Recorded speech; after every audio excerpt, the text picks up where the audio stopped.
Hi everyone, সবাই কেমন আছো? আশা করি সবাই ভালো আছো। পয়লা বৈশাখে সবার শুভেচ্ছা ও অভিনন্দন। সবাই ভালো থেকো, ভালোভাবে দিনটা কাটাও, বছরটা যেন খুব ভালো কাটে। তো চলো, এটা কোন স্টেশন যদি বলতে পারো তাহলে আমি তাদেরকে ফলো করে আসবো। তো কমেন্টে লেখো আমি কোন স্টেশনে ছিলাম।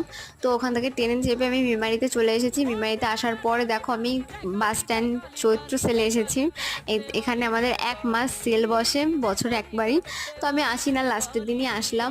তো চলো কি কি কিনলাম। আমি এখান থেকে কিছুই কিনিনি, জাস্ট ঘোরার জন্য এসেছিলাম। তো তারপর কিছু পছন্দ হয়নি বলে বাইরে চলে গেছিলাম। তো তারপরে আমি একটু চা খেয়ে নিচ্ছিলাম, মানে কি বলতো কিছু না খেয়ে গেছিলাম, তো তার জন্য খিদে পেয়ে গেছিলো। তো তারপর বাড়িও চলে এসেছি কেনাকাটার পরে, আর ভিডিও করতে পারিনি। তো এখানে একটু ঢং মারছিলাম যে কী কী কিনে নিয়েছি সেটা দেখাবো বলে। তো তোমাকে পরের পার্টে আমি সেইগুলো ভিডিওগুলো দেখাবো, ঠিক আছে? তো এই অবধি আমার ভিডিওটা। তো এই একটা গ্যাস কিনেছিলাম আর একটা মায়ের ভোগের ওভেন কিনেছিলাম।